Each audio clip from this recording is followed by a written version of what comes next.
Il était au volant d'une voiture qui coûtait plus cher que la maison où sa mère avait dormi toute sa vie.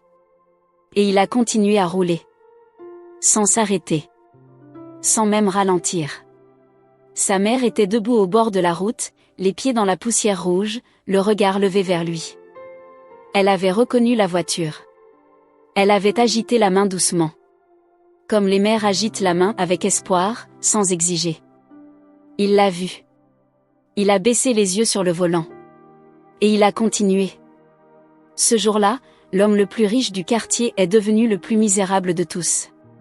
Il ne le savait pas encore. Mais le ciel, lui, avait tout vu. Son nom était Ndei Kumba. Ndei Kumba Mbey. Femme de Louga. Mère d'un seul enfant. Veuve à 34 ans quand son mari Saliou mourut d'une fièvre que personne ne sut jamais vraiment nommer. Une fièvre qui emporta l'homme en 3 jours, laissant derrière lui une femme, un fils de 8 ans, une maison en banco fissurée, et des dettes que les voisins vinrent réclamer avant même que la terre de la tombe soit sèche. Ndei Kumba ne pleura pas longtemps. Elle n'avait pas le temps. Elle avait un fils à nourrir. Elle se leva donc. Le lendemain du deuil, pendant que les femmes du quartier étaient encore assises en cercle à réciter des prières et à manger le tieboudjen de condoléances, Ndei Kumba, elle, était déjà debout dans la cour à trier du mil. Elle devint vendeuse de beignets. Tous les matins avant le soleil, elle allumait son feu de bois, pétrissait sa pâte à la main, faisait frire ses beignets dans l'huile chaude. Elle les vendait dans un grand plateau en émail posé sur sa tête, arpentant les ruelles du quartier encore endormi. Beignet chaud. Beignet chaud. Sa voix faisait partie du paysage sonore du quartier comme le chant du coq ou l'appel du muezzin. Avec ça, elle paya l'école de son fils. Elle paya les cahiers, les stylos, l'uniforme kaki repassé chaque soir. Remboursa les dettes de feu son mari une par une, sans jamais baisser la tête devant personne. Son fils s'appelait Hibou. Enfant maigre aux yeux brillants, qui comprenait vite, qui retenait tout, qui faisait ses devoirs à la lumière d'une bougie quand le courant lâchait, ce qui arrivait souvent. Il était le premier de sa classe presque chaque année. Les professeurs disaient à Ndei Kumba, « Votre fils est intelligent. Vraiment intelligent. Ne laissez pas cet enfant s'arrêter à l'école primaire. » Et elle n'arrêta pas. Elle doubla ses beignets. Elle ajouta du café tout bas le matin, des sandwichs le midi. Elle cousit des robes pour les voisines le week-end. Elle ne dormait jamais plus de 5 heures. Ses mains commencèrent à se durcir, à se craqueler comme la terre sèche en saison chaude. Ses pieds gonflèrent à force de marcher sur les routes de latérite. Mais Hibou alla au collège. Puis au lycée. Puis à l'université de Dakar. Le jour où il prit le car rapide pour la capitale avec son petit sac en toile et ses 2 chemises pliées soigneusement, Ndei Kumba l'accompagna jusqu'à la gare routière. Elle avait mis sa plus belle robe, un basin bleu brodé qu'elle gardait pour les grandes occasions. Elle lui glissa dans la poche une enveloppe froissée. 3 billets de 5000 francs. Tout ce qu'elle avait économisé ce mois-là. Mange bien. Dors bien. Travaille bien. Et si tu as besoin de quoi que ce soit, tu m'appelles. Hibou la serra dans ses bras. Il pleurait. Elle ne pleurait pas, elle souriait, ce sourire des mères africaines qui ont appris à cacher leur douleur derrière leur joie pour leurs enfants. Va, mon fils. Va réussir. C'est tout ce que je te demande. Le car démarra. Elle resta debout à la gare jusqu'à ce qu'il disparaisse dans la poussière de la route. Puis elle rentra chez elle. Et elle ralluma son feu de bois pour les beignets du lendemain matin. Hibou arriva à Dakar comme tous les fils de province arrivent à Dakar. Les yeux grands ouverts. Un peu perdu. Un peu émerveillé. Intimidé par les immeubles, les voitures, la vitesse de tout, les gens qui marchent vite sans se regarder, les femmes habillées autrement que chez lui, les restaurants avec des noms français sur des enseignes lumineuses. Il s'installa dans une chambre de cité universitaire 9 mètres carrés, un lit superposé, un camarade de chambre de Ziguinchor qui aimait la musique trop fort. Il mangea des sandwichs pendant des semaines parce que les restaurants coûtaient trop cher. Il porta les mêmes chaussures pendant 2 ans jusqu'à ce que la semelle se décolle. Mais il travailla. Il travailla avec la rage tranquille de quelqu'un qui sait d'où il vient. Qui sait ce que sa mère a sacrifié. Qui a vu les mains de sa mère saigner au contact de l'huile bouillante chaque matin depuis ses 8 ans? Il obtint sa licence en gestion. Puis son master. Et là, les choses changèrent. Pas d'un coup. Graduellement. Comme l'eau qui ronge la pierre, on ne voit pas le changement jour après jour, mais un matin on regarde et la pierre n'est plus là. Il trouva un stage dans une entreprise de commerce international au plateau. Une vraie entreprise, avec des climatiseurs, des ordinateurs sur chaque bureau, des réunions en français et en anglais, des collègues en costume. Son patron, un Libanais nommé Monsieur Khalil, remarqua immédiatement son sérieux, son intelligence, sa capacité à résoudre les problèmes sans paniquer. 6 mois de stage. Puis un contrat. Puis une promotion. Ibou commença à gagner de l'argent. Pas une fortune au début. Mais beaucoup plus que ce qu'il avait jamais eu. Assez pour manger dans de vrais restaurants. Assez pour acheter des vêtements neufs dans les boutiques du centre-ville. Assez pour louer une chambre seule, sans camarade de chambre, dans un appartement avec un ventilateur et une douche qui fonctionne. Et c'est là qu'il rencontra Sophia. Sophia Dupont-Diallo. Métisse sénégalo-française, père diplomate, mère pharmacienne. 25 ans, étudiante en droit à l'université Paris-Dakar, cheveux lisses qui tombaient sur les épaules, parfum français, appartement à Almadies avec vue sur l'océan, famille qui parlait français à table même quand il n'y avait pas d'étrangers. Sophia était belle. Sophia était sophistiquée. Et Sophia choisit Ibou. Il n'arrivait pas à y croire. Une fille comme ça. Qui le regardait comme s'il était quelqu'un. Qui l'emmenait dans des soirées où les gens buvaient du vin blanc et discutaient de politique internationale.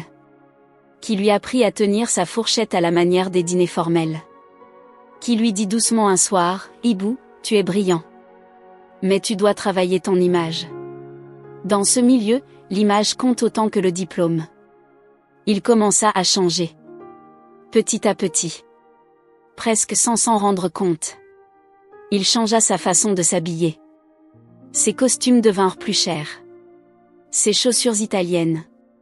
Sa montre, une vraie montre, pas une montre de marché. Il changea sa façon de parler, moins de wolof mélangé, plus de français fluide, débarrassé des expressions du quartier. Il changea ses fréquentations, les amis de cité universitaire furent remplacés par les collègues du bureau et les amis de Sophia, gens de Dakar qui ne connaissaient pas Louga, qui n'avaient jamais mangé de beignets achetés à une femme qui crie dans la rue. Et il appela de moins en moins sa mère. D'abord une fois par semaine. Puis une fois toutes les 2 semaines. Puis une fois par mois. Les conversations devinrent courtes, expéditives. « Ça va, maman. Oui, je mange bien. Oui, le travail se passe bien. Je t'enverrai quelque chose ce mois-ci. » Parfois il oubliait d'envoyer. Ndi Kumba rappelait. Il ne décrochait pas toujours. Il avait une réunion. Il était en déplacement. Il était occupé. Elle ne se plaignait jamais. Elle disait juste, « D'accord mon fils. Je prie pour toi. » Et elle raccrochait. Et elle retournait à ses beignets. 2 ans après le début de sa relation avec Sophia, Ibou l'épousa. Mariage au Club Atlantique de Dakar. 200 invités. Traiteur libanais. Photographe professionnel. Robe de mariée commandée de Paris. La famille Dupont-Diallo au complet, des gens de la CEDEAO, des cadres d'entreprise, des diplomates. Et Ndi Kumba. Ndi Kumba qui arriva avec le quart de Louga le matin du mariage, son basin bleu, toujours le même basin bleu des grandes occasions, son sac en plastique tenu serré contre elle, ses sandales de plastique qui claquaient sur le marbre du Club Atlantique. Elle chercha son fils des yeux dans la foule. Il la vit. Il sourit, un sourire rapide, un sourire de politesse, le sourire qu'on donne à quelqu'un qu'on place rapidement avant de passer à autre chose. Il la confia à une cousine éloignée. « Assieds-toi là, maman. Je reviens te voir. » Il ne revint pas. Pas vraiment. Pas comme un fils revient vers sa mère le jour de son mariage. La belle famille de Sophia l'accueillit chaleureusement, longuement, avec des discours et des photos et des accolades. La mère de Sophia fut présentée à tout le monde, fut appelée à rejoindre la table d'honneur, fut photographiée avec les mariés une dizaine de fois. Ndei Kumba mangea à une table du fond avec les cousines venues de province. Elle ne se plaignit pas. Elle sourit quand il le fallut. Elle applaudit quand les autres applaudirent. Elle rentra à Louga le lendemain matin par le premier car. Les voisines lui demandèrent comment c'était. Beau. Très beau. Mon fils est beau dans son costume. C'est tout ce qu'elle dit. Les années qui suivirent furent des années d'oubli. Ibou gravit les échelons dans son entreprise. Directeur commercial à 32 ans. Directeur général adjoint à 35. Il acheta un appartement à Sacré-Cœur 3 chambres, salon avec canapés importés, cuisine équipée. Puis une voiture. Une BMW série 5, gris métallisé, cuir noir à l'intérieur, climatisation qui fonctionne même quand le soleil est vertical. Il envoyait de l'argent à sa mère. Pas régulièrement. Pas généreusement. Des petites sommes irrégulières, envoyées parfois avec des semaines de retard, après que Ndei Kumba avait rappelé timidement « Mon fils, le loyer de ce mois ». Sophia n'aimait pas Louga. Elle n'aimait pas les visites au village. Elle trouvait la maison en banco inconfortable, la nourriture trop épicée, les voisines trop curieuses, les moustiques insupportables. Elle disait à Ibou « Envoie-lui de l'argent plus tôt. C'est plus pratique pour tout le monde ». Ibou écoutait. Et un vendredi de novembre, il se trouva sur la route de Louga pour une mission professionnelle dans le nord du pays. Il passa devant le quartier de sa mère. Il pouvait s'arrêter, il était à 5 minutes, il connaissait la route par cœur, il aurait pu la prévenir en appelant. Il ne s'arrêta pas. Il accéléra même légèrement. Mais Ndei Kumba était là. Debout devant l'étal d'une vendeuse de légumes. Elle levait la tête précisément au moment où la BMW gris métallisé passa. Elle reconnut la voiture. Elle reconnut la silhouette derrière le volant. Elle agita la main. Doucement. Sans forcer. Avec l'espoir humble des mères qui n'exigent rien. Ibou la vit dans son rétroviseur. Il baissa les yeux. Il continua. Si vous regardez cette vidéo et que vous pensez à votre mère en ce moment, laissez un cœur en commentaire. Dieu a de la patience. Une patience que les hommes prennent souvent pour de l'indifférence. Ibou avait 40 ans quand sa vie commença à se décomposer. Lentement d'abord. Comme une maison dont les fondations craquent en silence avant que les murs s'effondrent. Sophia demanda le divorce la première année. Pas à cause d'une grande trahison, pas à cause d'un drame spectaculaire. Juste une accumulation de petites distances, de silence de trop, d'incompréhension qui s'était accumulée comme de la poussière pendant des années. Elle dit, « Ibou, tu n'es jamais vraiment là. Même quand tu es là physiquement, tu n'es pas là. » Il ne comprit pas tout de suite ce qu'elle voulait dire. Il le comprit plus tard. Le divorce fut prononcé. Sophia garda l'appartement, il était en partie à son nom depuis le début. Ibou se retrouva dans une chambre meublée du plateau pendant 6 mois, entouré de ses costumes chers et de sa montre italienne, à commander des plats par téléphone parce qu'il n'avait jamais vraiment appris à cuisiner. Puis vint le travail. Monsieur Khalil, son patron libanais, vendit l'entreprise à un groupe français. Les nouveaux propriétaires nommèrent leur propre directeur général. Ibou fut remercié avec une lettre polie et une indemnité correcte mais insuffisante pour compenser ce qu'il perdait. À 41 ans, Ibou Saliou Mbey se retrouva sans femme, sans appartement, sans emploi. Il chercha du travail pendant 8 mois. Envoya des CV partout. Ses anciens contacts de Dakar répondaient poliment, promettaient, ne rappelaient pas.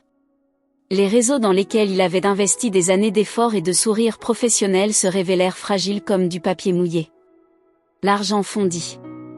La BMW fut vendue pour payer des dettes. Les costumes italiens restèrent dans une armoire d'une chambre de location de plus en plus modeste. Et c'est dans ces moments-là, quand tout s'effondre, qu'un homme pense à sa mère. Il appela Louga. Longtemps il hésita. Ses doigts se posèrent sur le numéro de sa mère des dizaines de fois sans appuyer. Parce qu'appeler, c'était admettre. Admettre qu'il avait besoin. Admettre qu'il s'était éloigné. Admettre ce vendredi de novembre sur la route de Louga où il avait vu sa mère agiter la main et avait continué à rouler. Finalement, il appela. Le numéro sonna. Longtemps. Personne ne décrocha. Il rappela. Encore. Encore. C'est la voisine, tante Rokhaya, qui décrocha enfin. Sa voix était étrange. Hésitante. Ibou? C'est toi Ibou? Oui, c'est moi. Je cherche ma mère. Elle ne répond pas. Un silence. Le silence le plus long de sa vie. Ibou. Ta mère est à l'hôpital depuis 3 semaines. Elle a fait une attaque. On essayait de te joindre mais ton numéro avait changé. Il n'entendit pas la suite. Il prit le premier car pour Louga. Pas de BMW. Pas de chauffeur. Le car Ndiaga Ndiaye bondé qui s'arrête dans chaque village. Il était assis serré entre une femme avec un bébé et un vieux monsieur qui vendait des cacahuètes. Il ne vit pas le paysage défiler. Il regardait ses mains posées sur ses genoux. Ses mains qui avaient signé des contrats. Tenu des verres de vin blanc dans des soirées climatisées. Choisi des boutons de manchette en argent. Ses mains qui n'avaient pas appelé sa mère depuis 4 mois. Il arriva à l'hôpital régional de Louga à 19h. Ndéyi Koumba était dans une chambre au 2e étage. Lit en métal, drap blanc, ventilateur au plafond qui tournait lentement. La tante Rokhaya était là, assise sur un tabouret. 2 voisines aussi. Elles se levèrent quand il entra. Elles le regardèrent avec des yeux qui ne le jugèrent pas, ce qui fut presque pire que le jugement. Il s'approcha du lit. Sa mère était petite. Il ne l'avait pas vue depuis 2 ans et elle était devenue petite. Comment une femme qui avait rempli toute son enfance, toute sa vie, pouvait-elle être aussi petite dans ce lit blanc? Ses cheveux entièrement blancs quand était-ce arrivé? Ses mains sur les draps, ses mains qu'il avait connues fortes, actives, pétries dans la pâte à beignet chaque matin, maintenant immobiles, les veines saillantes, les jointures noircies par des années de feu de bois. L'attaque lui avait pris le côté droit. Elle ne pouvait plus marcher seule. Elle parlait, mais lentement, les mots venaient avec effort. Elle ouvrit les yeux quand il posa sa main sur la sienne. Elle le regarda. Et elle sourit. Ce sourire. Ce sourire de mère qui voit son enfant revenir, qui ne demande pas pourquoi il est parti si longtemps, qui ne réclame pas d'explication, qui ne punit pas, qui n'accuse pas. Qui dit juste, avec les yeux, parce que les mots venaient trop lentement, tu es là. C'est tout ce qui compte. Tu es là. Ibou s'assit sur le bord du lit. Il prit la main de sa mère entre les 2 siennes. Et il pleura. Il pleura comme il n'avait pas pleuré depuis ses 8 ans, depuis le jour de la mort de son père. Il pleura avec tout ce qu'il avait refoulé, tout ce qu'il avait recouvert de costumes chers et de dîners au restaurant et de réunions importantes et de week-ends à la plage avec des gens dont il ne se souvenait plus des prénoms. Il pleura pour la route de novembre. Pour les appels sans réponse. Pour le mariage où elle avait mangé au fond. Pour les années où envoyer de l'argent lui avait semblé suffisant, comme si l'amour d'une mère se soldait en francs CFA. Ndéyi Koumba lui caressa la tête de sa main gauche, lentement, comme elle le faisait quand il était enfant et qu'il avait peur la nuit.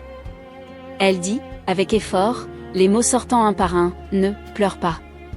Tu es là. » Il resta à Louga. Il ne rentra pas à Dakar le lendemain. Ni le surlendemain. Il s'installa dans la maison en banco de son enfance, dans sa chambre d'enfant où le lit était trop petit pour lui. Il apprit à faire les courses pour l'hôpital. Il apprit à parler aux médecins, à négocier les médicaments, à faire la kinésithérapie avec sa mère 2 fois par jour en suivant les instructions de l'infirmière. Il apprit à passer l'éponge sur le corps de sa mère quand elle ne pouvait pas aller seule à la douche. Il apprit à le faire sans honte, sans se sentir diminué et découvrit que ce n'était pas une diminution. Que c'était peut-être la chose la plus grande qu'il ait jamais faite de toute sa vie d'homme.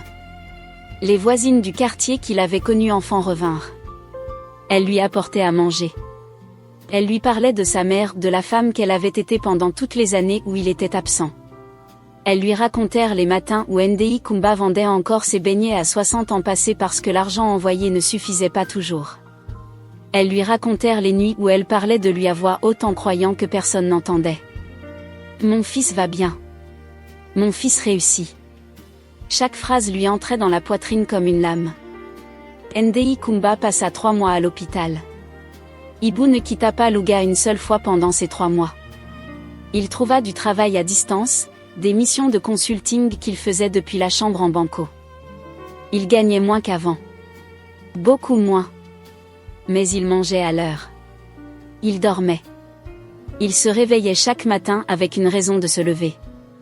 Le jour où les médecins autorisèrent Ndei Kumba à rentrer chez elle, elle marcha jusqu'à la voiture, une vieille voiture empruntée à un cousin, en tenant le bras de son fils. Lentement. Pas à pas. Mais debout. Les voisines étaient sorties devant leur porte. Certaines pleuraient. La vieille tante Rokaya leva les 2 mains au ciel et dit une prière à voix haute. Ibu installa sa mère dans son fauteuil préféré, dans la cour sous le vieux Nîmes dont il n'avait jamais remarqué combien l'ombre était douce. Il fit du thé. Il s'assit à ses pieds, comme quand il était enfant et qu'elle lui racontait des histoires le soir. Elle le regarda un long moment. Puis elle dit, « Tu sais ce qui m'a manqué le plus, tous ces années ?»« Quoi, maman ?»« Pas l'argent. Pas les cadeaux. Juste entendre ta voix.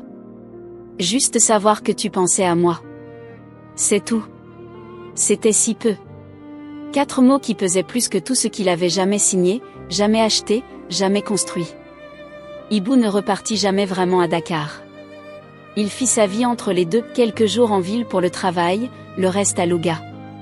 Il s'occupa de faire rénover la maison en banco, pas une villa, pas un château, juste une maison propre, solide, avec de vraies fenêtres et un toit qui ne laisse pas entrer la pluie. Il ne retrouva jamais le niveau de vie qu'il avait eu. La BMW ne revint pas. L'appartement de Sacré-Cœur ne revint pas. Les dîners au club Atlantique ne revinrent pas. Mais le soir, quand il rentrait et que sa mère était assise dans sa cour sous son hymne, quand elle levait les yeux et souriait de ce sourire, il comprit enfin ce que veut dire le mot richesse. Ndei Kumba vécut encore 7 ans après son attaque. 7 ans que son fils ne lui vola pas. Elle mourut un mardi matin de mars, paisiblement, dans son lit, la main de son fils dans la sienne.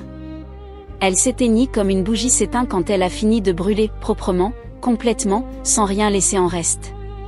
Ibu organisa ses funérailles à Louga. Tout le quartier vint. Des gens qu'il ne connaissait pas vinrent, des femmes auxquelles elle avait prêté de l'argent, des enfants auxquels elle avait donné des beignets gratuits les matins où ils partaient à l'école sans petit déjeuner, des vieillards qu'elle visitait quand ils étaient malades. Ibu découvrit ce jour-là qui était vraiment sa mère. Non pas la femme pauvre de Louga dont il avait eu honte. Mais la femme la plus riche du quartier. Riche de tout ce qui ne se voit pas mais qui reste après qu'on est parti. Il m'arrive encore de penser à lui. À cet homme dans sa BMW gris métallisé sur la route de Louga. À ce regard qu'il a baissé sur son volant. Je pense à combien de fils et de filles font ça chaque jour. Pas avec une voiture. Avec un téléphone qui sonne et qu'on ne décroche pas. Avec une visite qu'on reporte. Avec un billet d'avion qu'on n'achète pas parce qu'on est occupé, toujours occupé. La vie court vite, mes sœurs.